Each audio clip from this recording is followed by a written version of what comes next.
నమస్తే, welcome to our channel. ప్రస్తుతం మనతో జ్యోతిష్య పండితులు ఫణి భాస్కర్ శర్మ గారు ఉన్నారు. వారితో మాట్లాడదాం. నమస్తే అండి. నమస్తే అమ్మ. మనకి విశ్వవసు నామ సంవత్సరం వస్తుందండి. సో విశ్వవసు నామ సంవత్సరంలో మేషాది ద్వాదశ రాశులకు ఎలా ఉంటుంది, అలాగే వారు పాటించాల్సిన పరిహారాలతో పాటు అసలు గ్రహస్థితి ఎలా ఉంది, గ్రహ సంచారం, గ్రహస్థితి, ఆదాయ వ్యయాలు కూడా ఎలా ఉన్నాయో ఒక్కసారి చెప్పండి. శ్రీ గురుభ్యో నమః, శ్రీమాత్రే నమః. నమస్కారం అమ్మ. అలాగే వీక్షకులందరికీ కూడా శ్రీ విశ్వావసునామ సంవత్సర శుభాకాంక్షలు. ముందుగా మనం చూసుకున్నట్టయితే గ్రహ సంచారం ఎలా ఉంది అనేది ఒకసారి చూసుకుని దాని తర్వాత గ్రహస్థితి కూడా తెలుసుకునే ప్రయత్నం చేద్దాం.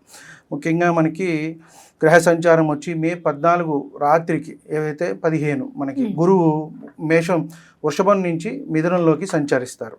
అలాగే మనకి శని భగవానుడు వచ్చి రేపు మార్చి 30వ తారీఖు కుంభం నుంచి మీనంలోకి సంచారం జరుగుతుంది. అలాగే రాహుకేతువులు కూడా వచ్చేటప్పటికి మే 19వ తారీఖు మీనం నుంచి కుంభంలోకి రాహు వస్తారు. అలాగే కేతువు కన్య నుంచి సింహంలోకి వెళ్తారు. సో ఈ ప్రధానంగా ఈ గ్రహస్థితిని మనం చూసి ఆధారం చేసుకుని మనం ఫలితాలు అనేవి నిర్ధారించడానికి మనం ప్రయత్నం చేస్తాం. ముఖ్యంగా ఎలా ఉంటుంది, ఏ రాశి వారికి ఎలా ఉంటుంది, వారికి నడిచే ముఖ్యంగా మహర్దశ అనేది ముఖ్యమండి. ఇది ఏమిటి అంటే గోచార ఫలితాలు, గ్రహ సంచారము అనేది మనం చూసుకుంటాం. ప్రతి గ్రహం కూడా ఒక నిర్దిష్టమైన సమయంలో కాలం తిరుగుతూ ఉంటుంది. రవి కానివ్వండి, రాహు కానివ్వండి, గురువు కానీ అతి ఎక్కువగా తిరిగేది వచ్చేటప్పటికి 2.5 సంవత్సరాలు శని భగవానుడు ఒక్కొక్క దాంట్లో. కాబట్టి ఈ సంచారం మనకి మార్చి 30వ తారీఖు 2020 నుంచి 2027 చివరి వరకు కూడా మీనరాశిలోనే ఉంటారు. మనం ఇప్పుడు గ్రహస్థితి గురించి తెలుసుకున్నట్టయితే మనకి ఉగాది రోజు మార్చి 30వ తారీఖు మనకి ఉగాది అనేది రావటం జరిగింది. వృషభంలో గురువు, మిథునంలో కుజుడు, కన్యలో కేతువు, తక్కిన 6 గ్రహాలు కూడా మనకి మీనంలోనే ఉన్నాయమ్మ. ఇవి వచ్చేటప్పటికి దీన్ని షష్టగ్రహ కూటమి అని కూడా మనం చెప్పుకుంటున్నాము. ఇది ఉగాది రోజే రావటం కూడా జరుగుతుంది. ఉగాది, షష్టగ్రహ కూటమి, అలాగే శని భగవానుడు కూడా మారుతున్నాడు. కాబట్టి మేజర్ ప్లానెట్స్ అన్నీ కూడా ఇప్పుడు మనకి ఈ చేంజెస్ అనేవి వస్తున్నాయి. కాబట్టి మీనంలో మనం ముందుగా చూసుకున్నట్టయితే రాహువు, రవి, చంద్రుడు, శుక్రుడు, బుధుడు, శని, ఈ 6 గ్రహాలు మనకి మీనంలోనే ఉంటాయి. కాబట్టి మనకి ఇది దీనివల్ల ఏదైనా ప్రభావం చూపిస్తుందా దేశ కాలమాన పరిస్థితుల మీద అనుకుంటే వాటి మీద కొంత ప్రభావం అనేది చూపిస్తుంది. వ్యక్తిగతంగా కొంత తక్కువనే మనం చెప్పవచ్చు. షష్టగ్రహ కూటమి కానివ్వండి, ఇన్ని ఎందుకంటే ఒక 6 గ్రహాలు ఒక రాశిలో కలిసినప్పుడు కొంత ఇబ్బందిగానే ఉంటుంది ఎవరికైనా సరే. కాబట్టి ఆ ఫలితం అనేది కొంచెం అటు ఇటుగా అనేది మనకి ఉంటూ ఉంటుంది. గురువుని తీసుకున్నట్టయితే మనకి మే 14 నుంచి వృషభం నుంచి మిథునంలోకి వెళ్తారు. మళ్ళీ అక్టోబర్లో కొంత అతిచారం వల్ల కర్కాటకానికి వెళ్ళి మళ్ళీ వక్రించి మిథునానికి వచ్చేస్తారు. ఇది సంచారం. అలాగే శని సంచారం చూసుకుంటే మనకి మీనరాశిలో సంచారం జరుగుతుంది. జూలైలో కొంత వక్రించి అక్కడే ఉంటారు మీనంలోనే, మళ్ళీ మనకి అక్టోబర్లో వక్రం అయిపోతుంది. అలాగే రాహుకేతువులు మే 19 నుంచి కూడా సంచారం అనేది కుంభంలోను రాహువు, అలాగే సింహంలో కేతువు అనేది సంచారం జరుగుతుంది. ముఖ్యంగా ఈ గ్రహస్థితి అలాగే గ్రహ సంచారాన్ని బట్టే మనము వచ్చే ద్వాదశ రాశులకి కూడా మన ఫలితం అనేది చెప్పడానికి అవకాశం ఉంది. సార్, శ్రీ విశ్వావసు నామ సంవత్సరంలో మేషాది ద్వాదశ రాశి ఫలితాల్లో భాగంగా ఆఖరి రాశైన మీనరాశికి ఎలా ఉంది, అలాగే వారి ఆదాయ వ్యయాలతో పాటు సంవత్సర ఫలితాలను కూడా ఒకసారి చెప్పండి సార్. తప్పకుండా అమ్మ. నమస్కారం. ముందుగా శ్రీ విశ్వావసునామ సంవత్సర శుభాకాంక్షలు మీనరాశి వారికి. మీనరాశిలో మనకి పూర్వాభాద్ర 4వ పాదము, ఉత్తరాభాద్ర 4 పాదాలు, రేవతి 4 పాదాలు కలిసి మనకి మీనరాశిగా మనం చెప్పుకుంటాం. ఆదాయం 5, వ్యయం 5, రాజపూజ్యం 3, అవమానం 1. వీరికి జన్మంలోకి ఏలినాటి శని అనేది ప్రారంభమవుతోంది. అత్యంత జాగ్రత్తగా ఉండవలసిన రాశిలో మొట్టమొదటి రాశి వీరే. కాబట్టి అన్నింటా కూడా జాగ్రత్త అనేది ముఖ్యం. ఆరోగ్యపరంగాని ప్రతి విషయము కూడా, ఆరోగ్య విషయం కానివ్వండి, వృత్తి, ఉద్యోగము, వ్యాపారం, పిల్లలు, సంతానము, అలాగే మనం వివాహ విషయం కానివ్వండి, అన్ని విషయాలు జాగ్రత్తగా ఉండాలి. అలాగే షష్టగ్రహ కూటమి 30వ తారీఖే ఏర్పడుతోంది, మార్చి 30.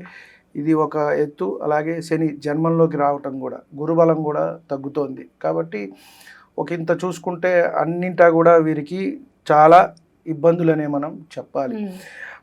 12 రాశుల్లోకి కాస్త ఏదైనా గడ్డుగా ఉంది అంటే వీరికే ఉన్నది.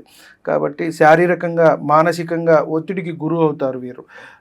గురుబలం కూడా తగ్గటం వల్ల మిశ్రమ ఫలితాలే ఎక్కువగా ఉంటాయి. కుటుంబపరమైన సమస్యలు, ప్రతి పనిలో కూడా శ్రద్ధ అవసరం. అన్నీ చేద్దాంలే, చూద్దాంలే అన్న ధోరణి, ఆరోగ్య సమస్యలు ఇలా రావటం, పోస్ట్పోన్మెంట్ చేయటం, ఇవన్నీ కూడా జరుగుతూ ఉంటాయి. ప్రతి పని కూడా శ్రద్ధతో చేయాలి. దూర ప్రయాణాలు చేస్తారు, ధనం నీళ్లలాగా ఖర్చు అయ్యే అవకాశం ఉంది. వస్తూ ఉంటుంది, ఖర్చు అయిపోతూ ఉంటుంది. అంటే రాబడి కంటే కూడా ఖర్చు అనేది చాలా ఎక్కువగా ఉంది. స్థాన చలనం అనేది సూచిస్తోంది. ఒక రకంగా చెప్పాలి అంటే జీవితం ఎదురీతగా ఉంది అని వీరికి చెప్పవచ్చు. ఏటికి ఎదురు వెళ్తున్నారు అంటారు చూడండి, నీటి ప్రవాహం వస్తుంటే దానికి ఎదురు ఈదాలి అంటే చాలా కష్టం. అలాంటి పరిస్థితి ఇప్పుడు మీనరాశి వారికి ఉంది. జాగ్రత్త అవసరము. కాబట్టి కుటుంబంతో సమన్వయం చేసుకోవటం, అందరితో కూడా ఇంటా బయట జాగ్రత్తగా ఉండటం, కాస్త దైవ బలం అనేది పెంచుకోవడం, దైవారాధన చేసుకోవటం అనేది ఎంతైనా మంచిది. శని జన్మల్లో ఉండటం వల్ల క్రమశిక్షణ అనేది వస్తుంది, నియంత్రణ అవసరము. ఆధ్యాత్మికంగా వీరు పైకి రావడానికి మంచి అవకాశం, ఎదుగుతారు. దైవ బలం అనేది కాపాడుతుంది. కొంత మనం చూసుకున్నట్టయితే మీనంలో ఏ గ్రహమైన సంచారం చేస్తుంటే అది పూర్తి ఫలితం ఇస్తుందమ్మ. కొన్ని మనకి పుష్టోదయ రాశులు, శీర్షోదయ రాశులు అని ఉంటాయి.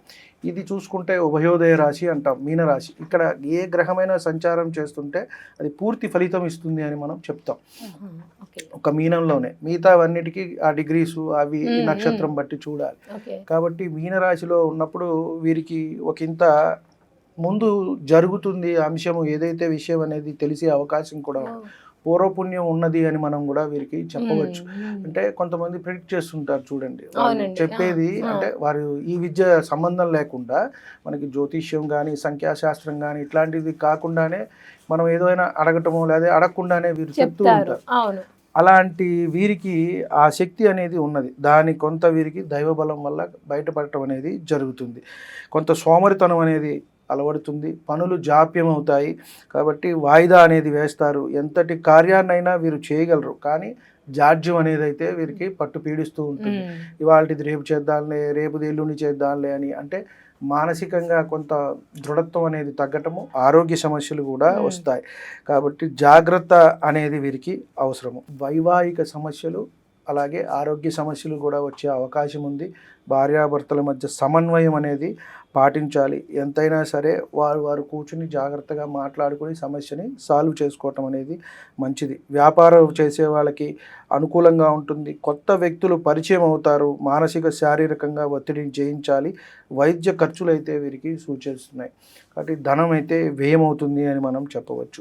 రాహుకేతువుల సంచారం చూసుకున్నట్టయితే విదేశాల నుంచి కొంత వీరికి బాగుంది అని చెప్పొచ్చు. ఇంపోర్ట్స్ ఎక్స్పోర్ట్స్ కానివ్వండి, విదేశాల నుంచి ధనం రావటం కానీ ఇవన్నీ కూడా జరుగుతుంది.